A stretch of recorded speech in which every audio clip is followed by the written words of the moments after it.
എല്ലാ മാന്യ പ്രേക്ഷകർക്കും മലയാളം സ്റ്റോറിയിലേക്ക് സ്വാഗതം. ഈ കഥ കേൾക്കുമ്പോൾ ദൃശ്യങ്ങൾ നിങ്ങളുടെ മനക്കണ്ണിൽ കാണാൻ ശ്രമിക്കുക. കണ്ണുകൾ അടച്ച് ശാന്തമായിരുന്ന് ആസ്വദിക്കുക. അനന്തമായ സമുദ്രത്തിന്റെ ആഴങ്ങളിൽ നിന്നും ഉയരുന്ന നിലവിളികൾക്ക് മരണത്തിന്റെ തണുപ്പായിരുന്നു. ആകാശം കറുത്തിരുണ്ട്. നക്ഷത്രങ്ങൾ പോലും വഴിതെറ്റി ഓടിയൊളിച്ച ആ രാത്രിയിൽ സീ ഫാൽക്കൺ എന്ന ചരക്കുകപ്പൽ മരണത്തിന്റെ ഗർത്തത്തിലേക്ക് പതിയെ ആഴ്ന്നുകൊണ്ടിരുന്നു. തിരമാലകൾ കപ്പലിന്റെ മരപ്പലകകളിൽ ആഞ്ഞു തട്ടുമ്പോൾ കേൾക്കുന്നത് തകർച്ചയുടെ ശബ്ദമല്ല, മറിച്ച് പ്രകൃതിയുടെ ക്രോധമായിരുന്നു. ഡെക്കിന് നടുവിൽ മുട്ടുകുത്തി നിന്ന കപ്പിത്താൻ ഏലിയാസ് തന്റെ വിറയ്ക്കുന്ന കൈകൾ ആകാശത്തേക്ക് ഉയർത്തി. പക്ഷേ അവിടെ അവനെ കാത്തിരുന്നത് ദൈവത്തിന്റെ കാരുണ്യമല്ലായിരുന്നു. കപ്പലിന്റെ മുഖ്യ പായ്മരത്തിന് മുകളിൽ അമാവാസ്യ രാത്രിയിലെ പ്രേതത്തെ പോലെ ചിറകുവിരിച്ചു നിൽക്കുകയാണ് ആ ഭീമൻ ആൽബട്രോസ്. അതിൻ്റെ കണ്ണുകൾ കനൽ പോലെ ചുവന്നു തുടിത്തിരിക്കുന്നു. ആ പക്ഷിയുടെ ഓരോ ചിറകടിയിലും സമുദ്രം കൂടുതൽ പ്രക്ഷുബ്ധമായി. നാവികർക്കിടയിൽ അതൊരു വെറും പക്ഷിയല്ല, സമുദ്രദേവന്റെ ദൂതനാണ്. അതിനെ നോവിക്കുന്നത് സ്വന്തം ശവക്കുഴി തോണ്ടുന്നതിന് തുല്യമാണെന്നവർക്കറിയാമായിരുന്നു. എന്നാൽ 3 ദിനങ്ങൾക്ക് മുൻപ് വിവേകശൂന്യമായ ആ നിമിഷത്തിൽ ഏലിയാസ് തൊടുത്ത അമ്പ് ആ പക്ഷിയുടെ തൂവെള്ള നെഞ്ചിൽ തറച്ചപ്പോൾ അയാൾ അറിഞ്ഞില്ല താൻ കൊന്നു തള്ളിയത് തൻ്റെയും കൂടെയുള്ള 21 പേരുടെയും ആയുസ്സാണെന്ന്. കാറ്റ് ഭ്രാന്തമായി വീശി. ഉപ്പുവെള്ളത്തിൻ്റെ ഗന്ധത്തിനൊപ്പം ഇപ്പോൾ വായുവിൽ അഴുകിയ മാംസത്തിൻ്റെ ഗന്ധം കലരുന്നു. കപ്പലിൻ്റെ അണിയറയിൽ നിന്നും ഭയാനകമായ നിലവിളികൾ ഉയർന്നു. അത് ശത്രുക്കളുടെ ആക്രമണമല്ല, മറിച്ച് വിശപ്പും ദാഹവും കൊണ്ട് ഭ്രാന്ത് പിടിച്ച മനുഷ്യർ പരസ്പരം കടിച്ചു കീറുന്നതിൻ്റെ ഒച്ചയായിരുന്നു. കുടിക്കാൻ ഒരു തുള്ളി വെള്ളമില്ലാതെ ചുറ്റും പരന്നുകിടക്കുന്ന ഉപ്പുകടലിന് നടുവിൽ അവർ തളർന്നു വീണു. ആൽബട്രോസിന്റെ ശാപം അതിൻ്റെ പൂർണ്ണ രൂപത്തിൽ അവിടെ അവതരിക്കുകയായിരുന്നു. മരിച്ചവർക്ക് ശാന്തിയില്ല, ജീവിച്ചിരിക്കുന്നവർക്ക് മോക്ഷവുമില്ല. ഏലിയാസ് തൻ്റെ അരയിലുണ്ടായിരുന്ന തോക്കിലേക്ക് കൈനീട്ടി. പക്ഷേ വിരലുകൾ ചലിക്കുന്നില്ല. കാലം നിശ്ചലമായതുപോലെ ആ ഭീമൻ പക്ഷി പായ്മരത്തിൽ നിന്നും സാവധാനം താഴേക്ക് പറന്നിറങ്ങി. അതിൻ്റെ നിഴൽ കപ്പലിനെ ആകെ വിഴുങ്ങുമ്പോൾ സമുദ്രം ഭയാനകമായൊരു നിശബ്ദതയിലേക്ക് വഴിമാറി. ഓരോ നാവികനും തങ്ങളുടെ വിധി ആ പക്ഷിയുടെ കണ്ണുകളിൽ വായിച്ചെടുത്തു. ആകാശം പെട്ടെന്ന് വെളുത്ത തൂവലുകളാൽ നിറഞ്ഞു. പക്ഷേ അവ മഞ്ഞുതുള്ളികൾ പോലെ മൃദുലമായിരുന്നില്ല, മറിച്ച് മൂർച്ചയേറിയ ചില്ലുചീളുകൾ പോലെ അവരുടെ ചർമ്മത്തെ കീറിമുറിച്ചു. രക്തം പടർന്ന ഡെക്കിലൂടെ ഇഴഞ്ഞു നീങ്ങിയ ഏലിയാസ് മരിച്ചുപോയ തൻ്റെ സഹനാവികരുടെ കണ്ണുകളിൽ കണ്ടത് വെറുപ്പായിരുന്നു. അവർ മരിച്ചിട്ടും അവനെ നോക്കി ചിരിക്കുന്നതുപോലെ തോന്നി. കടൽ ഒരു രാക്ഷസനെപ്പോലെ വായി പിളർന്നു. പായ്മരത്തിൽ കെട്ടിത്തൂക്കിയ പക്ഷിയുടെ ശവം ഇപ്പോൾ ജീവൻ വച്ചതുപോലെ ചിറകടിക്കാൻ തുടങ്ങി. താൻ ചെയ്ത പാപത്തിൻ്റെ ഭാരം തൻ്റെ കഴുത്തിലൊരു കരിങ്കല്ല് പോലെ തൂങ്ങിക്കിടക്കുന്നത് ഏലിയാസ് അറിഞ്ഞു. ആ ശാപം അവസാനിക്കണമെങ്കിൽ ഇനിയും ബലികൾ ആവശ്യമാണെന്ന് തിരമാലകൾ ഇരമ്പി. ആകാശം ഒരു കറുത്ത പുതപ്പുപോലെ കപ്പലിനുമേൽ അമർന്നു നിന്നു. ചുറ്റുമുള്ള തിരമാലകൾക്കിപ്പോൾ മനുഷ്യൻ്റെ നിലവിളികളുടെ സ്വരമായിരുന്നു. പായ്മരത്തിൽ തരച്ചു നിന്നിരുന്ന ആ പക്ഷിയുടെ കഴുത്തിൽ നിന്നൊലിച്ചിറങ്ങിയ കറുത്ത ദ്രാവകം ഡെക്കിലെ രക്തവുമായി കലർന്ന് ഒരു മാരകമായ വിഷപ്പുകയായി ഉയർന്നു. ഏലിയാസിൻ്റെ ശ്വാസനാളങ്ങളിൽ ആ പുക തുളച്ചു കയറി. അവൻ്റെ കാഴ്ച മങ്ങിത്തുടങ്ങി. പക്ഷേ ആ മായക്കാഴ്ചകൾക്കിടയിലും അവൻ വ്യക്തമായി കണ്ടു. മരിച്ചു കിടന്നവർ ഓരോരുത്തരായി ചലിച്ചു തുടങ്ങുന്നു. അവരുടെ ശരീരങ്ങൾ കടൽ വെള്ളം കുടിച്ച് വീർത്തിരുന്നു. വിളറിയ തൊലിപ്പുറത്ത് പറ്റിപ്പിടിച്ച ഉപ്പുകണങ്ങൾ ചന്ദ്രപ്രകാശത്തിൽ പ്രേതതുല്യമായി തിളങ്ങി. അസ്ഥികൾ ഒടിയുന്ന ശബ്ദത്തോടെ പ്രകൃതി വിരുദ്ധമായ രീതിയിൽ അവർ ഓരോരുത്തരും എഴുന്നേറ്റ് ഏലിയാസിന് ചുറ്റും ഒരു മൃതവലയം തീർത്തു.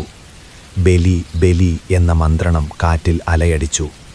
ഏലിയാസ് ഭയത്തോടെ പിന്നോട്ടു നീങ്ങി. പക്ഷേ അവൻ്റെ പുറകിൽ പായ്മരം ഒരു ഇരുമ്പു തൂണുപോലെ ഉറച്ചു നിന്നു. ആ പായ്മരത്തിൻ്റെ ഓരോ ചില്ലയിലും തൂങ്ങിക്കിടക്കുന്നത് തൻ്റെ മുൻഗാമികളുടെ ആത്മാക്കളാണെന്ന് അവൻ തിരിച്ചറിഞ്ഞു. പെട്ടെന്ന് പായ്മരത്തിലെ പക്ഷിയുടെ കണ്ണുകൾ അഗ്നിഗോളങ്ങൾ പോലെ ചുവന്നു തുടുത്തു. അത് തൻ്റെ കൊക്കുകൾ കൊണ്ട് നെഞ്ച് സ്വയം കീറിമുറിച്ചു. അതിനുള്ളിൽ നിന്ന് പുറത്തു വന്നത് രക്തത്തിൽ കുതിർന്ന തുരുമ്പിച്ച ഒരു പുരാതന ഖഡ്ഗമായിരുന്നു. കടൽ ഇരമ്പി ഒരു കൂറ്റൻ തിരമാല കപ്പലിൻ്റെ ഡെക്കിനെ ആകെ വിഴുങ്ങി. ആ തണുത്ത ജലത്തിൽ മുങ്ങിത്താഴുമ്പോഴും ഏലിയാസ് കേട്ടത് തൻ്റെ പേര് വിളിക്കുന്ന ആ പക്ഷിയുടെ വികൃതമായ അട്ടഹാസമായിരുന്നു. അവനു മുന്നിൽ ഇപ്പോൾ ഒരേയൊരു മാർഗം മാത്രമേ അവശേഷിക്കുന്നുള്ളൂ. ഒന്നുകിൽ ആ ശാപഗ്രസ്തമായ ഖഡ്ഗം കൈക്കലാക്കി സ്വന്തം ഹൃദയം കടലിന് സമർപ്പിക്കുക, അല്ലെങ്കിൽ യുഗങ്ങളോളം ഈ കപ്പലിലെ ജീവിക്കാത്ത മനുഷ്യർക്കൊപ്പം അലയുന്ന ഒരു നിഴലായി മാറുക. കടൽത്തറയിൽ നിന്ന് ആയിരക്കണക്കിന് കൈകൾ കപ്പലിൻ്റെ അടിത്തട്ടിൽ തട്ടുന്നത് അവൻ അറിഞ്ഞു. ആ അദൃശ്യരൂപങ്ങൾ തങ്ങളുടെ വിഹിതം ചോദിച്ചു തുടങ്ങിയിരിക്കുന്നു. ചുറ്റുമുള്ള നാവികരുടെ മൃതദേഹങ്ങൾ ഇപ്പോൾ ഏലിയാസിനെ നോക്കി ഒരേ സ്വരത്തിൽ ചിരിക്കാൻ തുടങ്ങി. ആ ചിരി കപ്പലിൻ്റെ മരപ്പലകകളെ പോലും വിറപ്പിച്ചു. ഓരോ സെക്കൻഡിലും കപ്പൽ ആഴങ്ങളിലേക്ക് ആണ്ടുപോയിക്കൊണ്ടിരുന്നു. ഏലിയാസിൻ്റെ കർണപടങ്ങളിൽ ആ വികൃതഹാസം ഒരു കഠാര പോലെ തുളച്ചു കയറി. ചീഞ്ഞെഴുതിയ മാംസത്തിൻ്റെ ഗന്ധം വമിക്കുന്ന നാവികർക്കിടയിൽ നിൽക്കുമ്പോൾ തൻ്റെ ആത്മാവ് ശരീരത്തിൽ നിന്ന് വേർപെട്ടു പോകുന്നതായി അവന് തോന്നി. കപ്പലിപ്പോൾ സമുദ്രത്തിൻ്റെ അഗാധമായ ഇരുട്ടിലേക്ക് നിലയില്ലാതെ പതിക്കുകയാണ്. ജലം ഓരോ ദ്വാരത്തിലൂടെയും ചീറ്റിയൊഴുകി കപ്പലിനുള്ളിൽ നിറഞ്ഞു തുടങ്ങി. ആ തണുത്ത സ്പർശമേറ്റപ്പോൾ അവൻ്റെ സിരകൾ തളർന്നു. തട്ടിൻപുറത്തിൻ്റെ മധ്യത്തിൽ ഒരു രക്തബലിയെ കാത്തിരിക്കുന്നത് പോലെ ആ ഖഡ്ഗം വായുവിലൊഴുകി നിന്നു. അതിൻ്റെ കറുത്ത ലോഹത്തിൽ പൂർവികരുടെ വിലാപങ്ങൾ കൊത്തിവെച്ചിട്ടുള്ളതുപോലെ തോന്നി. സ്വീകരിക്കുക, അല്ലെങ്കിൽ അലിഞ്ഞു ചേരുക. ചിതൽ പിടിച്ച സ്വരത്തിൽ ആരോ അവൻ്റെ കാതിൽ മന്ത്രിച്ചു. അടിത്തട്ടിലെ മരപ്പലകകൾ ഒടിഞ്ഞു തകർന്ന് ആയിരക്കണക്കിന് വിളറിയ കൈകൾ മുകളിലേക്ക് ഉയർന്നു വന്നു. ഓരോ കൈയും അവനെ അഗാധതയിലേക്ക് വലിച്ചിഴയ്ക്കാൻ വെമ്പുന്ന ക്രൂരമായ കൊളുത്തുകൾ പോലെയായിരുന്നു. ഏലിയാസ് പതറിപ്പോയി. ഖഡ്വട്ടിലേക്ക് കൈനീട്ടുമ്പോൾ അവൻ്റെ വിരലുകൾ വിറച്ചു. ആ വാൾ തൊടുക എന്നതിനർത്ഥം മനുഷ്യത്വത്തിൻ്റെ അവസാനത്തെ കണികയും കടലിന് ബലി നൽകുക എന്നാണ്. പക്ഷേ അവന് മുന്നിൽ മറ്റു വഴികളില്ലായിരുന്നു. ഓരോ നിമിഷവും കപ്പൽ കൂടുതൽ താഴ്ന്നുകൊണ്ടിരുന്നു. മുകളിലെ ആകാശം ഒരു നേർത്ത വെളിച്ചം മാത്രമായി ദൂരെ മറഞ്ഞു. വാളിൻ്റെ പിഴയിൽ പതിച്ചിരുന്ന ചുവന്ന മാണിക്യം പെട്ടെന്ന് മിടിക്കായി തുടങ്ങി. അതൊരു ഹൃദയമിടിപ്പായിരുന്നു. ക്രൂരവും തണുത്തതുമായ ഒരു ഹൃദയമിടിപ്പ്. ഏലിയാസിൻ്റെ കൈകൾ ആ ഖഡ്ഗത്തിൻ്റെ പിടയിൽ അമർന്നത് ലോകം നിശ്ചലമായി.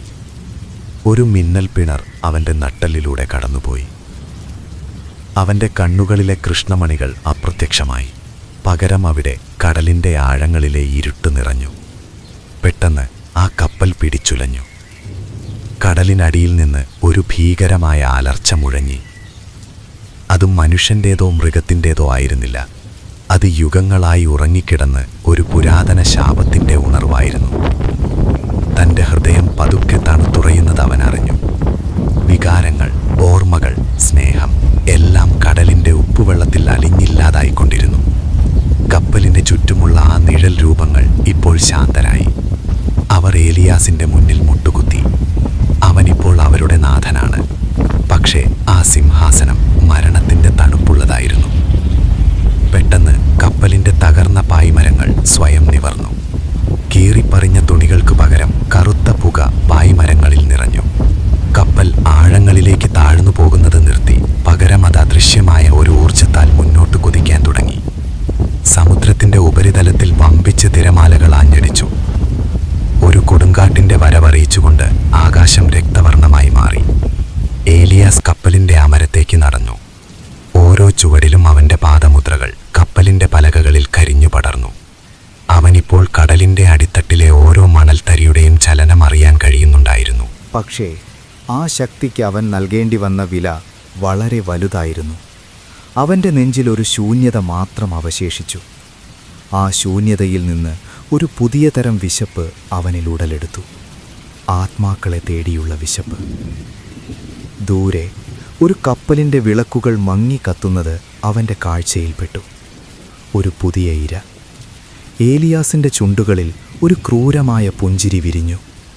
ആ പുഞ്ചിരിയിൽ അവൻ്റെ പഴയ മുഖത്തിൻ്റെ ഒരടയാളം പോലും ഉണ്ടായിരുന്നില്ല. ഖഡ്ഗത്തിലെ മാണിക്യം രക്തദാഹത്തോടെ തിളങ്ങി. കടലിൻ്റെ അഗാധതയിൽ നിന്നുയർന്നു വന്ന ആ ശാപത്തിൻ്റെ കപ്പൽ ഇരയെ ലക്ഷ്യമാക്കി മരണത്തിൻ്റെ വേഗതയിൽ നീങ്ങിത്തുടങ്ങി.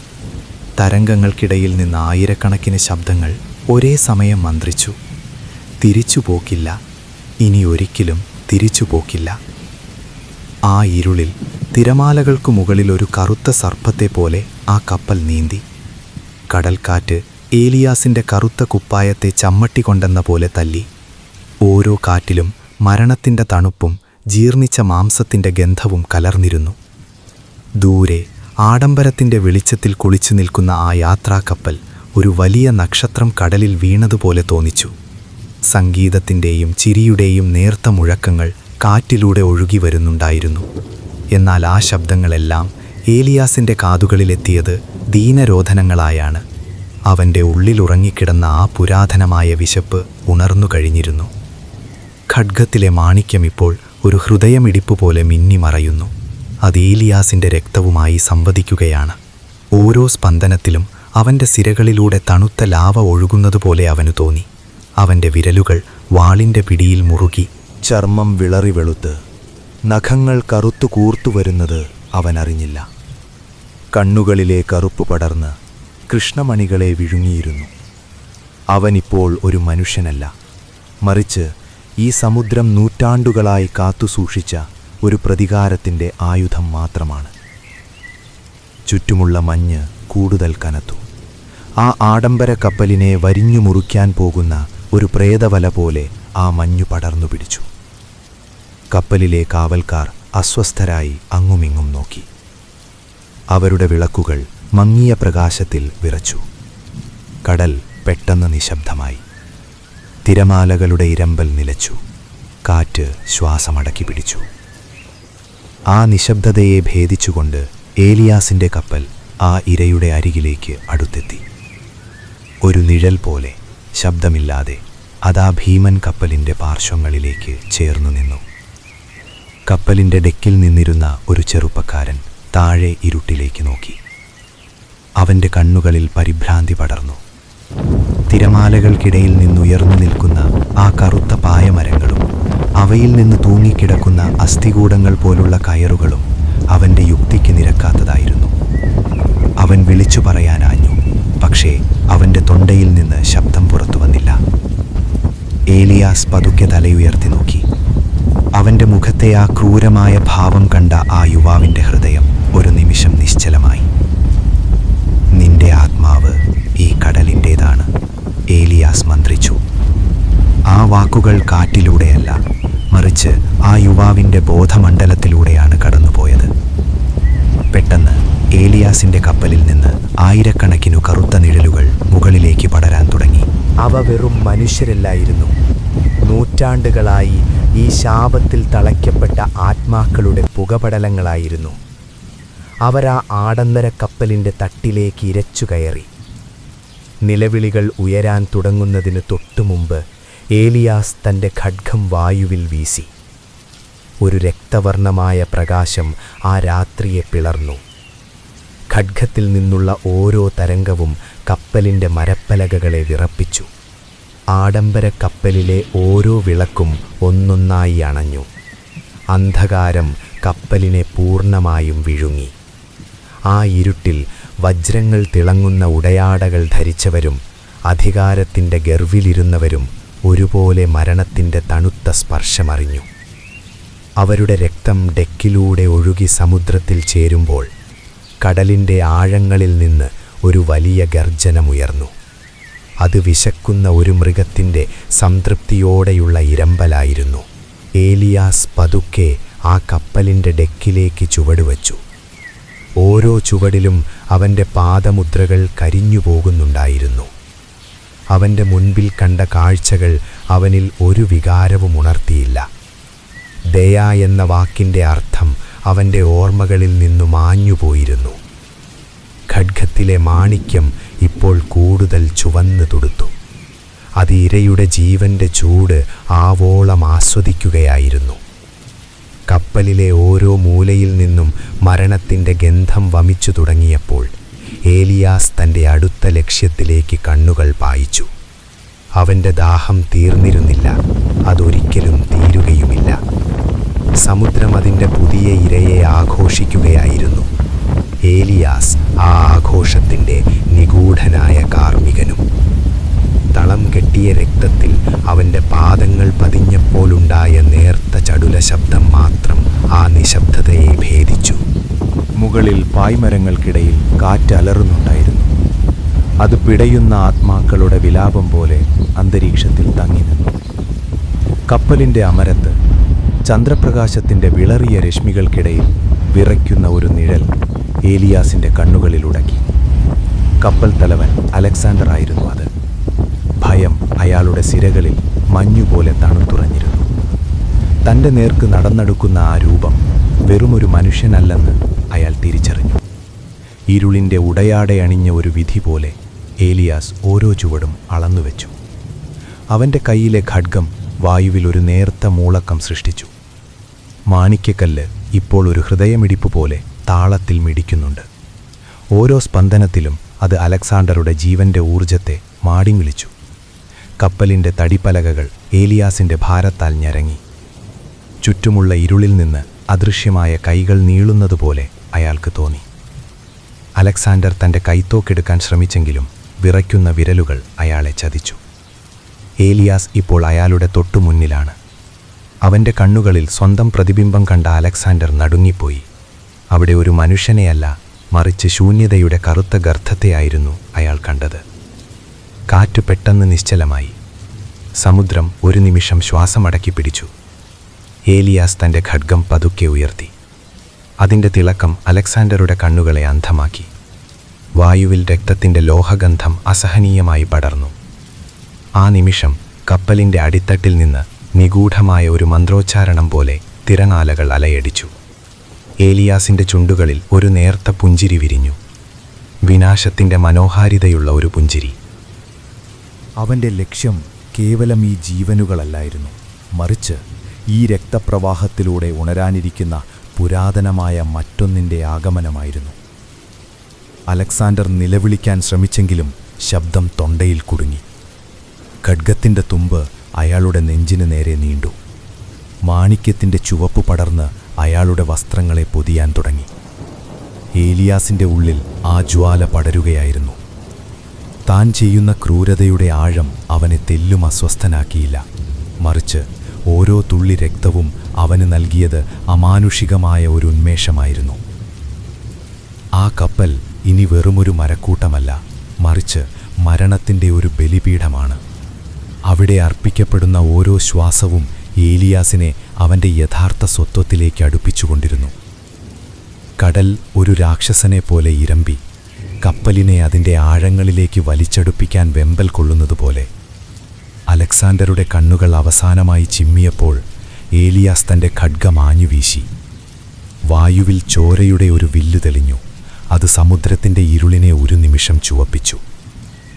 ഉഷ്ണമാർന്ന ആ ചോരത്തുള്ളികൾ ഏലിയാസിൻ്റെ മുഖത്ത് പതിച്ചപ്പോൾ പ്രപഞ്ചത്തിൻ്റെ താളം തന്നെ തെറ്റുന്നതായി അവന് തോന്നി. ഓരോ തുള്ളിയും അവൻ്റെ ചർമ്മത്തിൽ അഗ്നി പോലെ പടർന്നു. സിരകളിലൂടെ പായുന്ന തണുത്ത രക്തത്തെ അത് ഉന്മാദത്തിൻ്റെ ചൂടിലേക്ക് മാറ്റിമറിച്ചു. അലക്സാണ്ടറുടെ നിശ്ചലമായ ദേഹം ഡെക്കിൽ പതിച്ച ശബ്ദം തിരമാലകളുടെ ഗർജനത്തിനിടയിലും മുഴങ്ങിക്കേട്ടു. അതൊരന്ത്യമല്ലായിരുന്നു, മറിച്ച് പൈശാചികമായ ഒരു തുടക്കമായിരുന്നു. മിന്നൽ പിണരുകൾ ആകാശത്തിൻ്റെ കരിമ്പടം കീറിമുറിച്ചപ്പോൾ കപ്പലിലെ ബാക്കി നാവികർ ഭയത്താൽ ശിലകളെ പോലെ തറഞ്ഞു നിന്നു. അവരുടെ കണ്ണുകളിൽ കണ്ടത് വെറുമൊരു കൊലപാതകിയെയല്ല, മറിച്ച് തങ്ങൾ ഇതുവരെ ഭയപ്പെട്ടിരുന്ന ആ പുരാതനമായ ഇരുട്ടിൻ്റെ അവതാരത്തെയായിരുന്നു. ഏലിയാസിൻ്റെ കണ്ണുകളിൽ ഇപ്പോൾ മനുഷ്യസഹജമായ കരുണയുടെ ഒരംശം പോലും ബാക്കിയുണ്ടായിരുന്നില്ല. അവൻ്റെ കൃഷ്ണമണികളിൽ സമുദ്രത്തിൻ്റെ ആഴങ്ങളിലെ കറുപ്പ് പടർന്നു പിടിച്ചിരിക്കുന്നു. ഓരോ ശ്വാസത്തിലും അവൻ ആ അന്തരീക്ഷത്തിലെ രുധിരഗന്ധം ആസ്വദിച്ചു. കാറ്റ് വീണ്ടും ശക്തിയാർജിച്ചു. കപ്പൽ വശങ്ങളിലേക്ക് ആഞ്ഞാഞ്ഞുലഞ്ഞു. മരപ്പലകകൾ അസഹ്യമായ വേദനയോടെ കരയുന്നതുപോലെ തോന്നിപ്പിച്ചു. ഓരോ തിരമാലയും കപ്പലിൻ്റെ കൈവരികളെ തകർക്കാൻ വെമ്പൽ കൊള്ളുമ്പോൾ ഡെക്കിലൊഴുകി നടന്ന ചോര കടൽ വെള്ളവുമായി ചേർന്ന് ഒരു വിചിത്രമായ പർപ്പിൾ നിറമായി മാറി. ആ നിറം കപ്പലിൻ്റെ ഓരോ മുക്കിലും മൂലയിലും പടരുകയായിരുന്നു. അദൃശ്യമായ ഒരു വലക്കണ്ണി എന്ന പോലെ അത് ജീവനുള്ളവരെയെല്ലാം വരിഞ്ഞുമുറുക്കി. ഇത് നീ കാത്തിരുന്ന ബലിയല്ലേ? ഏലിയാസ് അലറി. അവൻ്റെ ശബ്ദം കാറ്റിൻ്റെ വേഗതയെ മറികടന്ന് അന്തരീക്ഷത്തിൽ തങ്ങി നിന്നു. കയ്യിലെ ഖഡ്ഗത്തിൽ നിന്നും ഇറ്റുവീഴുന്ന ഓരോ തുള്ളിയും ഒരു മുദ്രയായിരുന്നു, ഒരു ഭീകരമായ ഉടമ്പടിയുടെ മുദ്ര. സമുദ്രം ഇപ്പോൾ ശാന്തമാകുകയല്ല, മറിച്ച് അതിൻ്റെ വിശപ്പടക്കാൻ കൂടുതൽ ജീവനുകളെ ആവശ്യപ്പെടുകയായിരുന്നു. കടലിൻ്റെ അഗാധതയിൽ നിന്ന് എന്തോ ഒന്ന് മുകളിലേക്ക് ഉയർന്നു വരുന്നതുപോലെ ഒരു വിറയൽ കപ്പലിൻ്റെ അടിത്തട്ടിൽ നിന്ന് ഏലിയാസ് അനുഭവിച്ചു. അത് വെറുമൊരു ഭ്രമമായിരുന്നില്ല. പ്രകൃതിയുടെ നിയമങ്ങൾ അവിടെ അപ്രസക്തമാവുകയും പുരാതനമായ ഏതോ ശാപം ഉണരുകയും ചെയ്യുകയായിരുന്നു. ഭയചകിതനായ ഒരു നാവികൻ വിറയ്ക്കുന്ന കൈകളോടെ തൻ്റെ കണ്ഠത്തിൽ തൂങ്ങിയ കുരിശുരൂപം നെഞ്ചോട് ചേർത്തു പിടിച്ചു. എന്നാൽ ഏലിയാസ് അവനെ നോക്കി ക്രൂരമായി ചിരിച്ചു. ആ ചിരിയിൽ മരണത്തിൻ്റെ ശീതളതയുണ്ടായിരുന്നു. ദൈവങ്ങൾ ഇപ്പോൾ ഈ വഴി വരികയില്ല, അവൻ മന്ത്രിച്ചു. അവൻ്റെ വാക്കുകൾ ആ രാത്രിയുടെ അന്ധകാരത്തിൽ അലിഞ്ഞു ചേർന്നു. കപ്പൽ ഒരു വലിയ തിരമാലയുടെ മുകളിലേക്ക് ഉയർത്തപ്പെട്ടു. ഒരു നിമിഷം അത് വായുവിൽ തൂങ്ങി നിന്നു. താഴെ ജലത്തിൻ്റെ ആഴങ്ങളിൽ 1000 വിശക്കുന്ന വായകൾ തുറന്നിരിക്കുന്നതുപോലെ തോന്നിപ്പിച്ചു. പെട്ടെന്ന് കപ്പലിൻ്റെ അടിത്തട്ടിൽ നിന്നും ഒരു പ്രകമ്പനമുണ്ടായി. എന്തോ ഒന്ന് ആ മരക്കൂടിനെ തകർക്കാൻ ശ്രമിക്കുന്നതുപോലെ. ഇരുളിൻ്റെ മറവിൽ നിന്ന് നീരാളിയെപ്പോലെയുള്ള കറുത്ത കൈകൾ വെള്ളത്തിന് മുകളിലേക്ക് ഉയർന്നു വരുന്നത് ഏലിയാസ് കണ്ടു. അവൻ തൻ്റെ ഖഡ്ഗം വീണ്ടും ഉയർത്തി. ഇത്തവണ ലക്ഷ്യം ഒരാളല്ല, മറിച്ച് ആ കപ്പലിലെ സകല ആത്മാക്കളുമാണ്. ഓരോ നിമിഷവും അവനിലെ അമാനുഷിക ശക്തി വർദ്ധിച്ചുകൊണ്ടിരുന്നു. ഒപ്പം മനുഷ്യത്വത്തിൻ്റെ അവസാന കണികയും അവനിൽ നിന്ന് മാഞ്ഞുപോയി. സമുദ്രം അതിൻ്റെ യഥാർത്ഥ സ്വരൂപം വെളിപ്പെടുത്താൻ തുടങ്ങുകയായിരുന്നു. ആ രക്തം പുരണ്ട ബലിപീഠത്തിന് ചുറ്റും ഇരുട്ട് ഘനീഭവിച്ചു. ആഴക്കടലിലെ നിഗൂഢതകൾ ഓരോന്നായി ഡെക്കിലേക്ക് ഇഴഞ്ഞു കയറി. താൻ തുറന്നുവിട്ടത് വെറുമൊരു ഹിംസയല്ല, മറിച്ച് കാലങ്ങളായി ഉറങ്ങിക്കിടന്ന ഒരു പ്രളയമാണെന്നവൻ തിരിച്ചറിഞ്ഞു. ഏലിയാസിൻ്റെ കാലിനടിയിലെ മരപ്പലകകൾ അലിഞ്ഞു തുടങ്ങിയിരിക്കുന്നു. കടൽ അവനെ തൻ്റെ ഭാഗമായി സ്വീകരിക്കാൻ വെമ്പുകയായിരുന്നു. കപ്പലിൻ്റെ കരുത്തുറ്റ തേക്കുപലകകൾ ഒരു നിഴൽ രൂപം പോലെ ഉരുകിയൊലിച്ചു. ഉപ്പുവെള്ളത്തിൻ്റെ രൂക്ഷഗന്ധം ഏലിയാസിൻ്റെ ശ്വാസകോശങ്ങളെ പൊള്ളിച്ചു. ആഴക്കടലിലെ ആ അജ്ഞാത ശക്തികൾ അവൻ്റെ പാദങ്ങളിൽ അമർന്നു പിടിച്ചു. അത് മരവിപ്പിക്കുന്ന ഒരു തണുപ്പായിരുന്നു. അവൻ്റെ ചർമ്മത്തിനു മുകളിൽ നേർത്ത ശൽക്കങ്ങൾ പ്രത്യക്ഷപ്പെടാൻ തുടങ്ങി. അവ ഓരോന്നും ചന്ദ്രപ്രകാശത്തിൽ വെള്ളി നിറത്തിൽ തിളങ്ങി. ഓരോ ശ്വാസത്തിലും നൊമ്പരത്തിനു പകരം ഒരു വന്യമായ ആനന്ദം അവൻ അനുഭവിച്ചു. മാനുഷികമായ ഭയത്തിനുമീതെ ജന്തുസഹജമായ ഒരു ഹിംസ അവൻ്റെ രക്തത്തിൽ പടർന്നുകയറി. അലറി വിളിക്കുന്ന കാറ്റിനിപ്പോൾ 1000 പ്രേതങ്ങളുടെ നിലവിളിയുണ്ടായിരുന്നു. കപ്പലിൻ്റെ പായകൾ കീറിപ്പറഞ്ഞ് ആകാശത്തേക്ക് പറന്നുയർന്നു. അവ ഭീമാകാരമായ ചിറകുകളെപ്പോലെ അന്തരീക്ഷത്തിൽ വീശിയടിച്ചു. താൻ നിർമ്മിച്ചെടുത്ത സാമ്രാജ്യവും തൻ്റെ അഹങ്കാരമായ ഈ നൗകയും കടലിൻ്റെ ആർത്തിക്ക് മുന്നിൽ വെറും കളിപ്പാട്ടങ്ങളാണെന്ന് അവൻ തിരിച്ചറിഞ്ഞു. ഏലിയാസിൻ്റെ ഓർമ്മകളിലെ മനുഷ്യമുഖങ്ങൾ ഓരോന്നായി മാഞ്ഞുപോയി. സ്നേഹിച്ചവരും വെറുത്തവരും ഒരുപോലെ നിഴലുകളായി മാറി ശൂന്യതയിൽ ലയിച്ചു. പകരം പവിഴപ്പുറ്റുകളുടെയും ഇരുണ്ട ഗുഹകളുടെയും വെളിച്ചമെത്താത്ത അഗാധതകളുടെയും ദൃശ്യങ്ങൾ അവൻ്റെ മനസ്സിൽ തെളിഞ്ഞുവന്നു. പെട്ടെന്ന് സമുദ്രത്തിൻ്റെ അടിത്തട്ടിൽ നിന്ന് ഒരു ഭീകരമായ ഗർജനമുയർന്നു. അത് വെറുമൊരു ശബ്ദമായിരുന്നില്ല, മറിച്ച് യുഗങ്ങളായി അടക്കിപ്പിടിച്ച പ്രപഞ്ചത്തിൻ്റെ വിലാപമായിരുന്നു. ആ ശബ്ദത്തിനു മറുപടി എന്നോണം ഏലിയാസിൻ്റെ തൊണ്ടയിൽ നിന്ന് ഒരു അമാനുഷിക ഗർജനം പുറത്തുവന്നു. അവൻ്റെ നട്ടെല്ലു വളയുകയും വിരലുകൾക്കിടയിൽ നേർത്ത ചർമ്മം രൂപപ്പെടുകയും ചെയ്തു. സമുദ്രം അവനെ വിഴുങ്ങുകയല്ല, മറിച്ച് പുനർജനിപ്പിക്കുകയായിരുന്നു. കറുത്ത തിരമാലകൾ ഡെക്കിനു മുകളിലൂടെ ആഞ്ഞടിച്ചപ്പോൾ അവൻ വെള്ളത്തിനു താഴേക്കു വലിച്ചെടുപ്പിക്കപ്പെട്ടു. ജലത്തിനടിയിലെ ഇരുട്ടിൽ 1000 കണ്ണുകൾ അവനെ നോക്കി തിളങ്ങുന്നുണ്ടായിരുന്നു. അവയെല്ലാം അവൻ്റെ വരവിനായി കാത്തിരിക്കുകയായിരുന്നു. മുകളിലെ ലോകത്തെ പ്രകാശത്തിൻ്റെ അവസാന കിരണവും അസ്തമിച്ചപ്പോൾ ഏലിയാസ് എന്ന മനുഷ്യൻ മരിച്ചു. അവിടെ അവശേഷിച്ചത് കടലിൻ്റെ ആത്മാവ് കുടിയിരുത്തിയ തിരിച്ചറിയാൻ കഴിയാത്ത ഒരു ഭീകരരൂപം മാത്രമായിരുന്നു. അഗാധതയിലെ രഹസ്യങ്ങൾ അവന് ചുറ്റും നൃത്തം ചെയ്തു. അവനെ താഴേക്ക്, തണുത്തുറഞ്ഞ തൻ്റെ യഥാർത്ഥ സിംഹാസനത്തിലേക്ക് നയിച്ചു. ഓരോ അടിയും താഴേക്ക് പോകുന്തോറും മുകളിലെ ലോകത്തിൻ്റെ നിയമങ്ങൾ അവൻ അന്യമായിക്കൊണ്ടിരുന്നു. അസ്ഥികൾ ഞെരിയുന്ന അഗാധതയിലെ ആ മർദ്ദം അവനിപ്പോൾ ഒരു തലോടൽ മാത്രമായി അനുഭവപ്പെട്ടു. ശ്വാസകോശങ്ങളിൽ അവശേഷിച്ചിരുന്ന അവസാന വായുവിൻ്റെ കണികയും പുറത്തേക്ക് കുതിച്ചു. പകരം ഉപ്പുവെള്ളത്തിൻ്റെ തണുത്ത കാളിമ അവൻ്റെ സിരകളിലേക്ക് പടർന്നുകയറി. അതൊരു വേദനയായിരുന്നില്ല, മറിച്ച് സഹസ്രാബ്ദങ്ങളായി ഉറങ്ങിക്കിടന്ന ഏതോ പുരാതനമായ ഒരു ഉണർവായിരുന്നു. അവൻ്റെ കണ്ണുകളിൽ ഇപ്പോൾ പ്രകാശത്തോടുള്ള ഭയമില്ല, ഇരുട്ടിൻ്റെ നിഗൂഢതകളെ കീറിമുറിക്കാനുള്ള തരംഗദൈർഘ്യങ്ങൾ മാത്രം. മുകളിൽ തിരമാലകൾ കരയെ ചുംബിക്കുന്ന ശബ്ദം ഇല്ലാതെയായിരിക്കുന്നു. അവിടെ മനുഷ്യർ തുന്നിക്കൂട്ടിയ സ്നേഹത്തിൻ്റെയോ പകയുടെയോ ഓർമ്മകൾക്ക് ഇനി അവൻ്റെ ഉള്ളിൽ സ്ഥാനമില്ല. താഴേക്ക് പോകുന്തോറും കടലിൻ്റെ ആഴങ്ങളിൽ പതിയിരിക്കുന്ന വിചിത്ര ജീവികൾ അവൻ്റെ ചുറ്റും ഒരു വലയമുണ്ടാക്കി. പാതി സുതാര്യമായ അവയുടെ ശരീരങ്ങൾക്കിടയിലൂടെ നീല വെളിച്ചം മിന്നിമറയുന്നുണ്ടായിരുന്നു. അവയുടെ നിശബ്ദമായ വണക്കം അവനെ കൂടുതൽ താഴേക്ക് നയിച്ചു. അവിടെ പ്രകൃതിയുടെ നിയമങ്ങൾ കീഴ്മേൽ മറയുന്നു. സമയം നിശ്ചലമാണ്. അവിടെയുള്ള ഓരോ ശിലാഖണ്ഡങ്ങളിലും എഴുതപ്പെട്ടത് ഈ പ്രപഞ്ചത്തിൻ്റെ ആദ്യത്തെ ഭാഷയായിരുന്നു. ശബ്ദമില്ലാത്ത, കേവലം വികാരങ്ങൾ മാത്രമുള്ള ഭാഷ. പെട്ടെന്ന് അവൻ്റെ കാലുകൾ ഉറപ്പുള്ള ഒന്നിൽ സ്പർശിച്ചു. അതൊരു തറയല്ലായിരുന്നു, മറിച്ച് പവിഴപ്പുറ്റുകളും മരിച്ച കടൽ ജീവികളുടെ അസ്ഥികളും കൊണ്ട് നിർമ്മിച്ച ഒരു വിശാലമായ മണ്ഡപമായിരുന്നു. അതിൻ്റെ നടുവിൽ കറുത്ത വജ്രം പോലെ തിളങ്ങുന്ന ആ സിംഹാസനം അവനെ കാത്തിരിക്കുന്നു. 1000 കണ്ണുകൾ ഇപ്പോൾ ഒരൊറ്റ ലക്ഷ്യത്തിലേക്ക് കേന്ദ്രീകരിക്കപ്പെട്ടു. അവൻ്റെ ശരീരത്തിലെ തൊലിപ്പുറത്ത് ചെതുമ്പലുകൾ മുളയ്ക്കാൻ തുടങ്ങിയിരുന്നു. വിരലുകൾക്കിടയിൽ നേർത്ത പാടകൾ രൂപപ്പെട്ടു. അവൻ തിരിഞ്ഞു നോക്കിയില്ല. കാരണം മനുഷ്യനായിരുന്ന കാലത്തെ ഏലിയാസിൻ്റെ ഓർമ്മകൾ ഒരു ചാരനിറത്തിലുള്ള പുകമഞ്ഞുപോലെ അവനിൽ നിന്ന് അകന്നുപോയി കഴിഞ്ഞിരുന്നു. സിംഹാസനത്തിന് പിന്നിലെ ഇരുട്ടിൽ നിന്ന് ഒരു ഭീമാകാരമായ നിഴൽ സാവധാനം മുന്നിലേക്ക് വന്നു. അത് സമുദ്രത്തിൻ്റെ തന്നെ ആദിരൂപമായിരുന്നു. ഒരു ശബ്ദവും പുറപ്പെടുവിക്കാതെ തന്നെ അതവനോട് സംസാരിച്ചു.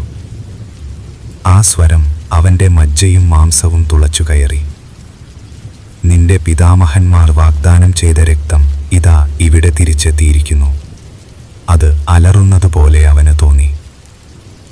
അവൻ്റെ ഹൃദയമിടിപ്പ് നിലച്ചു. പകരം സമുദ്രത്തിൻ്റെ ആഴങ്ങളിലെ അതേ താളം അവൻ്റെ ഉള്ളിൽ സ്പന്ദിക്കാൻ തുടങ്ങി.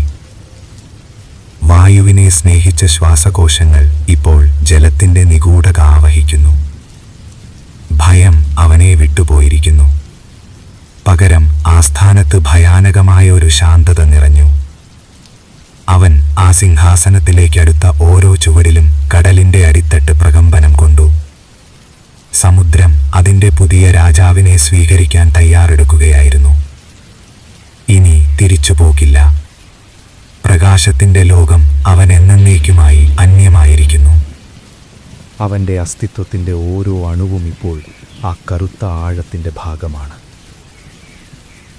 ആ കരിങ്കല്ലിൻ്റെ ശീതളമായ സ്പർശം അവൻ്റെ വിരൽത്തുമ്പുകളെ തൊട്ടപ്പോൾ നൂറ്റാണ്ടുകളായി ഉറങ്ങിക്കിടന്ന ഏതോ പുരാതന മന്ത്രങ്ങൾ ജലപ്പരപ്പിലൂടെ അലയടിച്ചുയർന്നു. ചുറ്റുമുള്ള അന്ധകാരം നിമിഷനേരം കൊണ്ട് വെളിച്ചത്തിൻ്റെ ഒരു മായക്കാഴ്ചയായി പരിണമിച്ചു. മരിച്ചവരുടെ ആത്മാക്കളെപ്പോലെ വിളറിയ നീലപ്രഭ പവിഴപ്പുറ്റുകൾക്കിടയിലൂടെ അരിച്ചുകയറി. സമുദ്രത്തിൻ്റെ അമിതമായ മർദ്ദം ഇപ്പോൾ അവനൊരു ഭാരമായിരുന്നില്ല, മറിച്ച് അവൻ്റെ സിരകളിൽ ഒഴുകുന്ന അപ്രതിരോധ്യമായ അധികാരത്തിൻ്റെ സ്പന്ദനമായിരുന്നു. ഓരോ കോശത്തിലും ജലത്തിൻ്റെ തണുപ്പ് പടരുമ്പോൾ അവൻ്റെ മനുഷ്യത്വത്തിൻ്റെ അവശേഷിപ്പുകൾ ഒന്നൊന്നായി അലിഞ്ഞില്ലാതായി. അവൻ ആ സിംഹാസനത്തിൽ ഉപവിഷ്ടനായ നിമിഷം സമുദ്രത്തിൻ്റെ അടിത്തട്ട് ഒരു വൻ വിസ്ഫോടനത്തിന് സാക്ഷ്യം വഹിച്ചു. അഗാധമായ ഗർത്തങ്ങളിൽ നിന്ന് വിചിത്ര രൂപികളായ സമുദ്രജീവികൾ പ്രകാശത്തെ ഭയക്കാതെ അവന് ചുറ്റുമലിഞ്ഞിരുന്നു. തനിക്കു മുൻപേ ഈ ഇരുട്ടിനെ പുണർന്നവരും കാലത്തിൻ്റെ വിസ്മൃതിയിൽ മറഞ്ഞുപോയവരുമായ പൂർവികരുടെ നിഴൽ രൂപങ്ങൾ ആഴങ്ങളിൽ നിന്നുയർന്നുവന്ന് അവനെ വണങ്ങി. ആദിത്യൻ്റെ ഉദയവും അസ്തമയവും, കാറ്റിൻ്റെ ഇളം ചൂടും, ഭൂമിയിലെ പച്ചപ്പിൻ്റെ മണവും എല്ലാം ഇപ്പോൾ ഒരു വിദൂര സ്വപ്നം പോലെ അവ്യക്തമാണ്. കറുത്ത മുത്തുകളും മൂർച്ചയുള്ള പവിഴങ്ങളും കോർത്തിണക്കിയ ഒരു കിരീടം അദൃശ്യമായ കരങ്ങളാൽ അവൻ്റെ ശിരസിൽ ചാർത്തപ്പെട്ടു. മുനപ്പുള്ള ആ പവിഴങ്ങൾ അവൻ്റെ നെറ്റിയിൽ മുറിവുകളുണ്ടാക്കി. അവിടെ നിന്ന് ഒലിച്ചിറങ്ങിയ രക്തം ജലത്തിൽ കലർന്ന് കറുത്ത പുക പോലെ പടർന്നു. അത് വേദനയായിരുന്നില്ല, മറിച്ച് ഒരഭിഷേകമായിരുന്നു. സമുദ്രത്തിൻ്റെ ഹൃദയമിടിപ്പ് ഇപ്പോൾ അവൻ്റെ സ്വന്തം ഹൃദയമിടിപ്പായി മാറിയിരിക്കുന്നു. അവൻ്റെ കണ്ണുകളിലെ കൃഷ്ണമണികൾ അപ്രത്യക്ഷമായി. പകരം അവിടെ അഗാധമായ കടലിൻ്റെ അതേ അന്ധകാരം നിറഞ്ഞു. ആ പുതിയ ദൃഷ്ടിയിലൂടെ അവൻ കണ്ടത് വെറുമൊരു ജലാശയത്തെയല്ല, മറിച്ച് ലോകത്തെ വിഴുങ്ങാൻ കാത്തിരിക്കുന്ന ഒരു മഹാസാമ്രാജ്യത്തെയാണ്. നിശബ്ദതയുടെ ആധിപൻ തൻ്റെ വിരലുകൾ സിംഹാസനത്തിൻ്റെ കൈപ്പിടിയിൽ അമർത്തിയപ്പോൾ മുകളിലെ പ്രക്ഷുബ്ധമായ തിരമാലകൾ ഒരു നിമിഷം നിശ്ചലമായി. പുതിയൊരു യുഗത്തിൻ്റെ പ്രാരംഭത്തിന് വഴിയൊരുക്കി. അഗാധതയിൽ നിന്ന് മുകളിലേക്ക് നോക്കിയപ്പോൾ സൂര്യപ്രകാശം ചെന്നെത്താത്ത ആ ആഴങ്ങളിൽ അവൻ മറ്റൊരു പ്രകാശം കണ്ടു. അത് വരാനിരിക്കുന്ന പ്രളയത്തിൻ്റെ അഗ്നിയായിരുന്നു. അവൻ്റെ ആജ്ഞയ്ക്കായി കാത്തുനിൽക്കുന്ന ലക്ഷക്കണക്കിന് തിരമാലകൾക്കിപ്പോൾ ഒരു ലക്ഷ്യമുണ്ട്. കടലിൻ്റെ ഓരോ തുള്ളിയും അവൻ്റെ ഇച്ഛയ്ക്ക് വഴങ്ങുന്ന ആയുധങ്ങളായി മാറി. ഇനി പ്രകാശത്തിൻ്റെ ലോകത്തിന് ശാന്തിയുണ്ടാവില്ല. കാരണം ആഴക്കടലിൻ്റെ അധിപൻ ഉണർന്നിരിക്കുന്നു. അവൻ്റെ സിംഹാസനം ഭദ്രമാണ്. അവൻ്റെ പ്രതികാരം അനന്തമാണ്. അവൻ്റെ സിംഹാസനത്തിന് ചുറ്റും ഉറഞ്ഞുകൂടിയിരുന്ന സഹസ്രാബ്ദങ്ങളുടെ നിശബ്ദത ഒരു ഭീകരമായ സ്ഫോടനത്തോടെ തകർന്നു. സമുദ്രത്തിൻ്റെ ഹൃദയമിടിപ്പ് ഇപ്പോൾ ഒരു യുദ്ധമുരൽച്ചയായി മാറി. ജലപ്പരപ്പിനു താഴെ വെളിച്ചം കടന്നു ചെല്ലാത്ത ആ ഇരുളിൽ പ്രകൃതിയുടെ നിയമങ്ങൾ കീഴ്മേൽ മറിയുകയായിരുന്നു. അവൻ പതുക്കെ എഴുന്നേറ്റു. അവൻ്റെ ഓരോ ചലനത്തിലും കടലിൻ്റെ അടിത്തട്ട് വിറകൊണ്ടു. ഭൂഖണ്ഡങ്ങൾക്കിടയിലെ വിള്ളലുകൾ ആഴമേറി. അത് വെറുമൊരു ഉണർവല്ലായിരുന്നു, മറിച്ച് കാലം കാത്തുവച്ച ഒരു സംഹാര താണ്ഡവത്തിൻ്റെ തുടക്കമായിരുന്നു. കരയിൽ നഗരങ്ങളുടെ കൃത്രിമമായ തിളക്കത്തിൽ അഭിരമിച്ചിരുന്ന മനുഷ്യർ വരാനിരിക്കുന്ന ദുരന്തത്തിൻ്റെ നിഴൽ പോലും കണ്ടില്ല. എന്നാൽ കടൽ തീരങ്ങളിൽ പ്രകൃതി അതിൻ്റെ ഭാവം മാറ്റിത്തുടങ്ങിയിരുന്നു. തിരമാലകൾ പതിവില്ലാത്ത വിധം അഗാധതയിലേക്ക് പിൻവാങ്ങി. നഗ്നമായ കടൽത്തറ ഭയാനകമായി പുറത്തു വന്നു.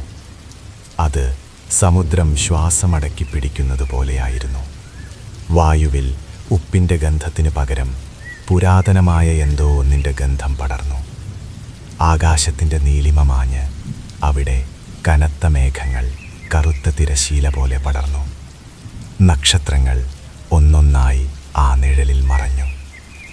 അഗാധതയിലെ ആധിപൻ തൻ്റെ കരമുയർത്തിയപ്പോൾ സമുദ്രത്തിൻ്റെ അടിത്തട്ടിൽ നിന്ന് ഒരു തരംഗം പുറപ്പെട്ടു.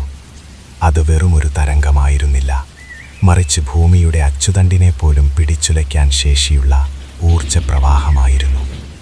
ശാന്തമായിരുന്ന ജലപ്രതലത്തിനു മുകളിൽ കിലോമീറ്ററുകളോളം ഉയരത്തിൽ ജലഭിത്തികൾ ഉയർന്നു തുടങ്ങി. ആ ഭിത്തികൾക്കുള്ളിൽ പുരാതനമായ ആക്രോശങ്ങൾ അലയടിക്കുന്നുണ്ടായിരുന്നു. മുകളിൽ കപ്പലുകളിലെ നാവികർ തങ്ങളുടെ ദിശാസൂചികൾ ഭ്രാന്തമായി കറങ്ങുന്നത് കണ്ട് അസ്തപ്രജ്ഞരായി നിന്നു. സമുദ്രം അതിൻ്റെ ആഴങ്ങളിൽ നിന്ന് പുറപ്പെടുവിക്കുന്ന ആ ഭീകരമായ ശബ്ദം കേട്ട് പക്ഷികൾ ദിശയറിയാതെ ആകാശത്ത് വലയം വെച്ചു. അഗാധതയിലെ അധിപന്റെ കണ്ണുകളിലിപ്പോൾ ജ്വലിക്കുന്നത് 1000 സൂര്യന്മാരുടെ പ്രകാശമല്ല, മറിച്ച് സർവ്വതിനെയും വിഴുങ്ങാൻ വെമ്പി നിൽക്കുന്ന അന്ധകാരത്തിൻ്റെ തീക്ഷ്ണതയായിരുന്നു. അവൻ തൻ്റെ സിംഹാസനത്തിൽ നിന്ന് ആദ്യത്തെ ചുവട് വെച്ചു. ആ ചുവടിൽ ഭൂമിയുടെ ഹൃദയമിടിപ്പ് ഒരു നിമിഷം നിലച്ചുപോയി.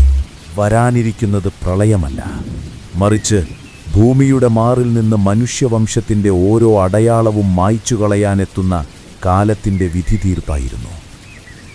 അവൻ തൻ്റെ ചുറ്റുമുള്ള ജലത്തോട് മന്ത്രിച്ചു. ആ മന്ത്രണം ഒരു കൊടുങ്കാറ്റായി മാറി ഉപരിതലത്തിലേക്ക് കുതിച്ചു. ഓരോ തുള്ളി ജലവും ഇപ്പോൾ ഒരു കുന്തമുന പോലെ മൂർച്ചയുള്ളതായിരിക്കുന്നു. ഇത്രയും കാലം തന്നെ തടവിലാക്കിയ ലോകത്തോട് അവൻ തൻ്റെ മൗനം വെടികയാണ്. ആഴക്കടലിൻ്റെ രാജാവിൻ്റെ ഓരോ ശ്വാസവും ഇനി കരയിൽ വിലാപങ്ങളായി മാറും. സമുദ്രം അതിൻ്റെ പരിധികൾ മറികടക്കാൻ തയ്യാറെടുക്കുമ്പോൾ ആകാശത്ത് മിന്നൽ പിണരുകൾ ഒരു ഭയാനകമായ നൃത്തം ആരംഭിച്ചു. പ്രപഞ്ചം സാക്ഷ്യം വഹിക്കാൻ പോകുന്നത് ഒരു പുതിയ യുഗത്തിൻ്റെ പിറവിക്കല്ല, മറിച്ച് നിലവിലുള്ളവയുടെ സർവനാശത്തിനാണ്. അലറുന്ന കടൽത്തിരകൾ ആകാശത്തെ സ്പർശിക്കാനെന്ന വണ്ണം പർവ്വതസമാനമായ ഔന്നത്യത്തിലേക്ക് കുതിച്ചുയർന്നു. അഗാധതയിലെ നിശബ്ദതയെ ഭേദിച്ചുകൊണ്ട് 1000 പടകധ്വനികൾ ഒന്നിച്ചു മുഴങ്ങുന്നതുപോലെ സമുദ്രം അതിൻ്റെ ഘോരമായ ഗർജനം പുറപ്പെടുവിച്ചു. തിരമാലകളുടെ വെളുത്ത പതക്കിടയിൽ നിന്ന് യുഗങ്ങളായി ഉറങ്ങിക്കിടന്ന ആ സംഹാരരൂപം സാവധാനം വെളിപ്പെട്ടു. അവൻ്റെ കണ്ണുകളിൽ പ്രപഞ്ചം കത്തിയെരിയുന്ന ജ്വാലയല്ല, മറിച്ച് ശൂന്യതയുടെ കറുത്ത പ്രകാശമായിരുന്നു മിന്നിമറഞ്ഞത്. തീരത്തെ മുട്ടുകുത്തിച്ചുകൊണ്ട് ആദ്യത്തെ തിരമാല ആഞ്ഞടിച്ചു. അതൊരു വെറും ജലപ്രവാഹമായിരുന്നില്ല, പ്രകൃതിയുടെ ക്രോധം മുഴുവൻ ആവാഹിച്ചെടുത്ത ഒരു പ്രളയമായിരുന്നു അത്. ദശാബ്ദങ്ങളായി മനുഷ്യൻ പടുത്തുയർത്തിയ അഹങ്കാരത്തിൻ്റെ ഗോപുരങ്ങൾ വെറും മണൽ വീടുകളെപ്പോലെ ആ ഭീകരതയിൽ തകർന്നു വീണു. കാറ്റിൽ ലവണാംശത്തോടൊപ്പം മരണത്തിൻ്റെ ഗന്ധവും അലിഞ്ഞു ചേർന്നിരുന്നു. ഭൂമി അതിൻ്റെ അച്ചുതണ്ടിൽ ഒന്ന് വിറച്ചുവോ? അതോ കാലത്തിൻ്റെ ഗതി തന്നെ മാറിമറിഞ്ഞുവോ? ആകാശത്തു നിന്നും വർഷിക്കുന്ന മഴത്തുള്ളികൾക്ക് ഇപ്പോൾ രക്തത്തിൻ്റെ ചുവപ്പും ഇരുമ്പിൻ്റെ ഭാരവും ഉണ്ടായിരുന്നു. ഓരോ മിന്നൽ പിണരും തകർന്നടിയുന്ന ലോകത്തിൻ്റെ നിഴൽ ചിത്രങ്ങളെ നിമിഷ നേരത്തേക്ക് വെളിച്ചത്തു കൊണ്ടുവന്നു. കടൽ പിന്മാറുന്നത് ആഞ്ഞുകൊത്താനൊരുങ്ങുന്ന സർപ്പത്തെ പോലെയായിരുന്നു. ഭയത്തിൻ്റെ തണുത്ത കൈകൾ ഓരോ ജീവന്റെയും കണ്ഠനാളത്തിൽ മുറുകി. പ്രത്യാശയുടെ അവസാന കിരണവും ആ കറുത്ത തിരമാലകളിൽ മുങ്ങിത്താണു. ഇനി അവശേഷിക്കുന്നത് വിലാപങ്ങൾ പോലും അസാധ്യമാകുന്ന തരത്തിലുള്ള ഒരു ശൂന്യത മാത്രമാണ്.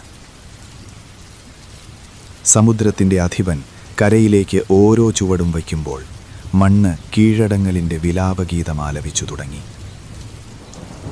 പ്രകൃതി നിയമങ്ങൾ അപ്രസക്തമാവുകയും വിധിയുടെ ക്രൂരമായ വിനോദങ്ങൾ അരങ്ങേറുകയും ചെയ്യുന്ന ആ നിമിഷത്തിൽ മനുഷ്യൻ തൻ്റെ നിസ്സാരത തിരിച്ചറിഞ്ഞു. അവനുയർത്തിയ ഓരോ നിലവിളിയും കാറ്റിൻ്റെ ഹുങ്കാരത്തിൽ അലിഞ്ഞു ഇല്ലാതായി. അലകടലിൻ്റെ ആഴങ്ങളിൽ നിന്നുയർന്നു വന്ന ആ നിഗൂഢ ശക്തി ഇനിയൊരു പിന്മാറ്റത്തിന് തയ്യാറല്ലായിരുന്നു. നഗരങ്ങൾ ഒന്നൊന്നായി ജലസമാധി അടയുമ്പോൾ ആ കറുത്ത ജലപ്പരപ്പിനു മീതെ അവൻ തൻ്റെ ചെങ്കോലുയർത്തി. അത് പ്രകാശത്തിൻ്റെ പ്രഭയല്ല, മറിച്ച് അന്ധകാരത്തിൻ്റെ ആധിപത്യമായിരുന്നു വിളംബരം ചെയ്തത്. തകർന്നടിഞ്ഞ ചുവരുകൾക്കിടയിലൂടെ ഒഴുകിയ ജലം ഓരോ ജീവന്റെയും അവസാന തുടിപ്പുകളെയും കവർന്നെടുത്തു. ആകാശത്തിലെ മേഘങ്ങൾക്കിടയിൽ നിന്ന് ഇടിമുഴക്കം വീണ്ടും പ്രതിധ്വനിച്ചു. അതൊരു മുന്നറിയിപ്പായിരുന്നില്ല, മറിച്ച് സമുദ്രത്തിൻ്റെ അന്തിമ വിജയത്തിൻ്റെ പ്രഖ്യാപനമായിരുന്നു. ഓരോ തുള്ളി ജലവും ഇപ്പോൾ ഒരു ചരിത്രമായി മാറുകയാണ്. വിസ്മൃതിയിലാണ്ടുപോയ ഒരു ലോകത്തിൻ്റെ അവസാനത്തെ സാക്ഷ്യം. ഭയത്തിൻ്റെ തണുപ്പ് അസ്ഥികൾക്കിടയിലേക്ക് പടരുമ്പോൾ ഭൂമി അതിൻ്റെ അവസാനത്തെ ശ്വാസം വലിച്ചു. സമുദ്രം ഇനി ശാന്തമാകില്ല. അതിരയെ വിഴുങ്ങിയ സംതൃപ്തിയോടെ കൂടുതൽ ആഴങ്ങളിലേക്ക് ലോകത്തെ വലിച്ചിഴച്ചു കൊണ്ടുപോവുകയാണ്. ആ അഗാധമായ ഇരുട്ടിന് രാത്രിയുടെ കറുപ്പായിരുന്നില്ല. അത് യുഗങ്ങളുടെ ഭാരമേറിയ ശ്മശാനത്തിൻ്റെ മൂകതയായിരുന്നു. ജലത്തിൻ്റെ അമിതമായ മർദ്ദം നഗരങ്ങളുടെ അസ്ഥികളെ തകർത്തെറിയുമ്പോൾ നൂറ്റാണ്ടുകളായി മനുഷ്യൻ പടുത്തുയർത്തിയ ഗർവുകളെല്ലാം മൺചിരാതുകൾ പോലെ ഉടഞ്ഞു ചിതറി. ഓരോ കെട്ടിടവും ഓരോ സ്മാരകവും സമുദ്രത്തിൻ്റെ തണുത്ത കൈകളിൽ അമർന്നു പോകുമ്പോൾ വായുവിൽ അവശേഷിച്ചിരുന്ന അവസാന നിലവിളികളും കുമിളകളായി ഉയർന്ന് ഉപരിതലത്തിൽ പൊട്ടിത്തകർന്നു. ലവണാംശമുള്ള ആ ജലപ്രവാഹം കൺപോളകളെ പൊള്ളിച്ചു. അന്ത്യനിമിഷത്തിൽ മിന്നിമറഞ്ഞ ഓർമ്മകൾ പോലും കടലിൻ്റെ ഉപ്പുകാറ്റിൽ അലിഞ്ഞു ചേർന്നു. മുകളിൽ പ്രക്ഷുബ്ധമായ തിരമാലകൾ ഇനിയും അടങ്ങിയിട്ടില്ല. എന്നാൽ താഴെ നിശബ്ദതയ്ക്ക് ഒരു പ്രത്യേക ഭാരമുണ്ടായിരുന്നു. പ്രകാശത്തിൻ്റെ അവസാന കിരണവും ആഴങ്ങളിൽ അസ്തമിച്ചതോടെ ലോകം ഒരു ഭീമാകാരമായ നീലക്കല്ലിനുള്ളിലെന്ന പോലെ ബന്ധിക്കപ്പെട്ടു. ശ്വാസകോശങ്ങളിൽ വായുവിനു പകരം തണുത്തുറഞ്ഞ ജലം നിറയുമ്പോൾ ജീവന്റെ അവസാനത്തെ സ്പന്ദനവും ആ തരംഗങ്ങളിൽ ലയിച്ചു. അതൊരു വിസ്മൃതിയുടെ അഗാധതയായിരുന്നു. അവിടെ രാജാക്കന്മാരില്ല, അടിമകളില്ല, അതിരുകളില്ല. സമുദ്രം എല്ലാത്തിനെയും ഒരേ നിറത്തിൽ, ഒരേ തണുപ്പിൽ പുതപ്പിച്ചു. തകർന്നടിഞ്ഞ ചില്ലുകൊട്ടാരങ്ങൾക്കിടയിലൂടെ വിചിത്രമായ ജലജീവികൾ ഭയമില്ലാതെ നീന്തി തുടങ്ങി. മനുഷ്യൻ തൻ്റെ അഹങ്കാരത്തിൻ്റെ അടയാളങ്ങളായി കരുതിയിരുന്നവയെല്ലാം ഇപ്പോൾ കടൽപ്പായലുകൾക്കും പവിഴപ്പുറ്റുകൾക്കും വളരാനുള്ള വെറും ശിലകൾ മാത്രമായി മാറിയിരിക്കുന്നു. ഇടിമുഴക്കം നിലച്ചിരിക്കുന്നു. പക്ഷേ സമുദ്രത്തിൻ്റെ അടിത്തട്ടിൽ ഭൂമി ഇപ്പോഴും വിറയ്ക്കുന്നുണ്ടായിരുന്നു. അത് താൻ ഇത്രകാലം പേറിയിരുന്ന ഭാരത്തിൽ നിന്നുള്ള മോചനത്തിൻ്റെ വിറയലായിരുന്നുവോ, അതോ ഇനിയൊരിക്കലും ഉദിക്കാത്ത സൂര്യനെ ഓർത്തുള്ള വിലാപമായിരുന്നുവോ? ഓരോ നിമിഷവും കടൽ അതിൻ്റെ വിരിമാറിലേക്ക് കൂടുതൽ ചരിത്രങ്ങളെ ആവാഹിച്ചുകൊണ്ടിരുന്നു. പുസ്തകങ്ങളിലെ അക്ഷരങ്ങൾ മഷി പടർന്ന് മാഞ്ഞുപോയി. ലോഹനിർമ്മിതമായ യന്ത്രങ്ങൾ തുരുമ്പിൻ്റെ ചങ്ങലകളിൽ തടവിലാക്കപ്പെട്ടു. ഒരു കാലത്ത് തിരക്കുപിടിച്ച തിരിവുകളായിരുന്നിടത്ത് ഇപ്പോൾ പ്രേതസമാനമായ നിശബ്ദത മാത്രം തളം കെട്ടി നിൽക്കുന്നു. ജലത്തിൻ്റെ ഭാരത്തിനടിയിൽപ്പെട്ട് ശ്വാസം മുട്ടുന്ന ഭൂമിക്ക് ഇനി സ്വപ്നങ്ങൾ കാണാനാവില്ല. ആഴങ്ങളിലെ മർദ്ദം അസഹനീയമായ നിലയിലേക്കുയർന്നപ്പോൾ അവസാനത്തെ പ്രത്യാശയുടെ കനലും അണഞ്ഞു. സമുദ്രം അതിൻ്റെ അജയ്യമായ സാമ്രാജ്യം പ്രഖ്യാപിച്ചു കഴിഞ്ഞിരിക്കുന്നു. അവിടെ കാലം പോലും നിശ്ചലമായി നിൽക്കുന്നത് പോലെ തോന്നി.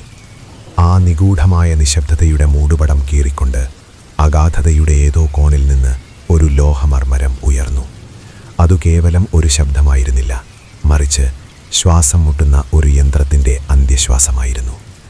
തകർന്നുപോയ മഹാസൗധങ്ങളുടെ അവശിഷ്ടങ്ങൾക്കിടയിൽ തുരുമ്പിച്ചതും ഇനിയും അടങ്ങാത്തതുമായ ചക്രങ്ങൾ ദയനീയമായി കറങ്ങാൻ ശ്രമിച്ചു. സമുദ്രത്തിൻ്റെ ഭീമാകാരമായ ഭാരം പേറുന്ന ആ ചുവരുകളിൽ പ്രത്യാശയുടെ അവസാന കണികയെന്നോണം ഒരു നേർത്ത പ്രകാശകിരണം മിന്നിമറഞ്ഞു. അത് വിസ്മൃതിയിലാണ്ട ഒരു രഹസ്യാറയുടെ ആഴങ്ങളിൽ നിന്ന് പുറപ്പെട്ടതായിരുന്നു. ജലത്തിൻ്റെ മർദ്ദം ഓരോ നിമിഷവും ആ ഉരുക്കുപാളികളെ ഞെരിച്ചുകൊണ്ടിരുന്നു. കോൺക്രീറ്റിൻ്റെയും ഇരുമ്പിൻ്റെയും വിള്ളലുകളിലൂടെ ജലം അതിൻ്റെ മാരകമായ വഴി കണ്ടെത്തുകയായിരുന്നു. പൊടുന്നനെ ഒരു വൻ സ്ഫോടനത്തിൻ്റെ പ്രകമ്പനത്തോടെ ആ അറയുടെ കവാടം തകർന്നു. ആഴക്കടലിൻ്റെ ശീതളിമയിലേക്ക് പുറന്തള്ളപ്പെട്ടത് വെറുമൊരു വായുക്കുമിളയല്ലായിരുന്നു, മറിച്ച് ദശകങ്ങളായി ബന്ധിക്കപ്പെട്ട ഒരു നിഗൂഢതയായിരുന്നു. ഇരുട്ടിൻ്റെ പുതപ്പിനുള്ളിൽ മറഞ്ഞിരുന്ന എന്തോ ഒന്ന് പതുക്കെ ചലിച്ചു തുടങ്ങി. അതിൻ്റെ ദൃഷ്ടികൾക്ക് ഒരു അമാനുഷികമായ തിളക്കമുണ്ടായിരുന്നു. അവിടെ ആ മരവിപ്പിക്കുന്ന ആഴങ്ങളിൽ ജീവൻ്റെ ഒരു പുതിയ രൂപം പിറവികൊള്ളുകയായിരുന്നുവോ, അതോ മനുഷ്യൻ തന്നെ കുഴിച്ചു മൂടിയ ഒരു ശാപത്തിൻ്റെ പുനർജന്മമോ? ഒഴുകി നടക്കുന്ന പ്ലാങ്ടണുകൾക്കും വിചിത്രരൂപികളായ കടൽ ജീവികൾക്കുമിടയിലൂടെ ആ നിഴൽ പതുക്കെ മുന്നോട്ട് നീങ്ങി. ഓരോ ചുവടിലും ആഴക്കടലിലെ മണൽത്തരികൾ ഭയത്തോടെ ഇളകിമറിഞ്ഞു. ദൂരെ എവിടെയോ കടലിൻ്റെ ഉപരിതലത്തിൽ ശാന്തമായിരുന്ന തിരമാലകൾ പെട്ടെന്ന് പ്രക്ഷുബ്ധമാകാൻ തുടങ്ങി. പ്രകൃതി പോലും ഭയപ്പെടുന്ന ആ ഉദയം സമുദ്രത്തിൻ്റെ അടിത്തട്ടിലെ ഓരോ ശിലാഖണ്ഡത്തെയും വിറപ്പിച്ചു. ആ അജ്ഞാത രൂപം അതിൻ്റെ കൈകൾ ഉയർത്തിയപ്പോൾ ചുറ്റുമുള്ള ജലം ഭയാനകമായ ഒരു ചുഴിയായി മാറി. ലോഹത്തിൻ്റെ ഘർഷണ ശബ്ദവും ജലത്തിൻ്റെ ഇരമ്പലും ചേർന്ന് ഒരു മരണഗീതം പോലെ ആ ചരാചരങ്ങളിൽ മുഴങ്ങി. വിള്ളലുകളിൽ നിന്ന് പുറത്തേക്ക് തെറിച്ച വായുക്കുമിളകൾ വിറയാർന്ന പ്രയാണം തുടങ്ങി. അവിടെ ആ ഇരുട്ടിൽ ആരുടെയോ ഹൃദയമിടിപ്പ് വീണ്ടും കേട്ടു തുടങ്ങി. അത് മനുഷ്യൻ്റേതായിരുന്നില്ല, മറിച്ച് മനുഷ്യൻ തന്നെ അറിഞ്ഞോ അറിയാതെയോ സൃഷ്ടിച്ച ഒരു മഹാവിപത്തിൻ്റെ ഉണർവായിരുന്നു. സമുദ്രം അതിൻ്റെ നിഗൂഢമായ ആയുധം പുറത്തെടുത്തിരിക്കുന്നു. ഇനി സംഭവിക്കാനിരിക്കുന്നത് കാലത്തിൻ്റെ കണക്ക് പുസ്തകത്തിൽ പോലും രേഖപ്പെടുത്താത്ത ഒരു വിനാശത്തിൻ്റെ മുന്നോടിയായിരുന്നു. ആ വിനാശത്തിൻ്റെ തണുത്ത കരങ്ങൾ സമുദ്രത്തിൻ്റെ അഗാധതയിൽ നിന്ന് മുകളിലേക്ക് നീളാൻ തുടങ്ങി. അനേകം യുഗങ്ങളായി ഉറങ്ങിക്കിടന്ന ഗന്ധകം കലർന്ന പുകപടലങ്ങൾക്കിടയിൽ നിന്ന് ആ ഭീകരരൂപം മെല്ലെ വേർപെട്ടു. അതൊരു യന്ത്രമായിരുന്നില്ല, മറിച്ച് മനുഷ്യൻ്റെ അഹങ്കാരവും പ്രകൃതിയുടെ രോഷവും ചേർന്നൊരുക്കിയ ഒരു പ്രഹേളികയായിരുന്നു. സമുദ്രത്തിൻ്റെ ഉപരിതലത്തിൽ ശാന്തമായിരുന്ന തിരമാലകൾ പെട്ടെന്ന് പ്രക്ഷുബ്ധമായി. കിലോമീറ്ററുകൾ താഴെ പാറക്കെട്ടുകൾക്കിടയിൽ അമർന്നുപോയ ലോഹപാളികൾ തമ്മിലുരസുന്ന ശബ്ദം ഒരു വിലാപം പോലെ അന്തരീക്ഷത്തിൽ അലയടിച്ചു. സമുദ്രാന്തര ഗവേഷണ കേന്ദ്രത്തിലെ സെൻസറുകൾ ഭ്രാന്തമായി ചലിക്കാൻ തുടങ്ങി. നിരീക്ഷണ കണ്ണുകളിൽ തെളിഞ്ഞ ആ പ്രതിരൂപം മനുഷ്യബുദ്ധിക്ക് അചിന്ത്യമായിരുന്നു. 1000 സൂര്യന്മാരുടെ പ്രഭയോടെ ആ ജലഗഹ്വരത്തിൽ നിന്ന് ഒരു പ്രകാശം പുറപ്പെട്ടു. അത് വെളിച്ചമായിരുന്നില്ല, മറിച്ച് ഇരുട്ടിനെ വിഴുങ്ങാൻ പോകുന്ന ഒരു സർവനാശത്തിൻ്റെ വിസ്ഫോടനമായിരുന്നു. ഒരൊറ്റ നിമിഷം കൊണ്ട് പ്രഷർ ഗേജുകൾ പൊട്ടിത്തെറിച്ചു. നിയന്ത്രണമുറിയിലെ സൈറണുകൾ നിലവിളിച്ചു. പക്ഷേ ആ ആക്രോശങ്ങൾ സമുദ്രത്തിൻ്റെ ആഴങ്ങളിൽ മുങ്ങിപ്പോയി. അവിടെ ജലത്തിൻ്റെ മർദ്ദം താങ്ങാനാവാതെ ഉറച്ച കരിങ്കല്ലുകൾ പോലും തകർന്നടിയുമ്പോൾ ആ മഹാവിപത്തിൻ്റെ ആദ്യത്തെ കവാടം തുറക്കപ്പെട്ടു. ഇരുട്ടിൻ്റെ മറവിൽ നിന്ന് പുറത്തുവന്ന ആ രൂപം സാവധാനം ചലിച്ചു തുടങ്ങി. ഓരോ ചലനത്തിലും സമുദ്രത്തിൻ്റെ അടിത്തട്ട് വിറകൊണ്ടു. തീരദേശങ്ങളിൽ ഉറങ്ങിക്കിടന്ന 10,000 തങ്ങൾക്കു നേരെ ആഞ്ഞടുക്കാൻ പോകുന്ന ആ ഭീകരതയെക്കുറിച്ച് അജ്ഞരായിരുന്നു. വായുവിൽ ഉപ്പിൻ്റെ ഗന്ധത്തിനു പകരം കരിഞ്ഞ ലോഹത്തിൻ്റെ ഗന്ധം പടർന്നു. സമുദ്രദേവൻ തൻ്റെ കിരീടമഴിച്ചുവെച്ച് ഈ സംഹാര താണ്ഡവത്തിന് സാക്ഷ്യം വഹിക്കാൻ ഒരുങ്ങുകയായിരുന്നു. പ്രകൃതി നിയമങ്ങളെ വെല്ലുവിളിച്ചുകൊണ്ട് സൃഷ്ടിക്കപ്പെട്ട ആ വിനാശകാരി തൻ്റെ ബന്ധനങ്ങൾ ഒന്നൊന്നാൾ പൊട്ടിച്ചെറിയുമ്പോൾ ജലത്തിൻ്റെ ഇരമ്പൽ ഒരട്ടഹാസമായി മാറി. വരാനിരിക്കുന്ന മഹാപ്രളയത്തിനു മുന്നോടിയായി ആകാശത്തിലെ നക്ഷത്രങ്ങൾ പോലും മങ്ങിത്തുടങ്ങി. വിനാശത്തിൻ്റെ ആ നിമിഷം മരണത്തെക്കാൾ ഭയാനകമായിരുന്നു. പെട്ടെന്ന് ആഴക്കടലിലെ നിശബ്ദതയെ ഭേദിച്ചുകൊണ്ട് ഒരു സ്ഫോടനം നടന്നു. അത് ജലത്തിനടിയിലായതുകൊണ്ട് ശബ്ദം കേൾക്കാനാവില്ലായിരുന്നു. പക്ഷേ അതിൻ്റെ പ്രകമ്പനം ഭൂമിയുടെ അച്ചുതണ്ടിനെപ്പോലും പിടിച്ചുലച്ചു. സമുദ്രത്തിൻ്റെ അടിത്തട്ടിൽ നിന്ന് ഒരു ഭീമൻ കുമിള ഉപരിതലത്തിലേക്ക് കുതിച്ചുയർന്നു. ആ കുമിളയ്ക്കുള്ളിൽ അടങ്ങിയിരുന്നത് കേവലം വായുവായിരുന്നില്ല, മറിച്ച് നൂറ്റാണ്ടുകളായി തടവിലാക്കപ്പെട്ട വിഷവാതകങ്ങളുടെയും റേഡിയോ ആക്റ്റീവ് വികിരണങ്ങളുടെയും സങ്കരമായിരുന്നു. ജലപ്പരപ്പിൽ ആ കുമിള പൊട്ടിത്തെറിച്ചപ്പോഴുണ്ടായ തിരമാലകൾ തീരങ്ങളെ വിഴുങ്ങാൻ പാഞ്ഞെടുത്തു. ആകാശത്ത് കാർമേഘങ്ങൾ അകാരണമായി ഒത്തുകൂടി. മിന്നൽ പിണരുകൾ കടലിൻ്റെ കറുപ്പ ജലത്തിൽ പ്രതിഫലിച്ചു. ഓരോ മിന്നലിലും ആ അഗാധതയിൽ നിന്നുയർന്നുവരുന്ന രൂപത്തിൻ്റെ നിഴൽ തീരങ്ങളിൽ ഭീതിയുടെ വിത്തുപാകി.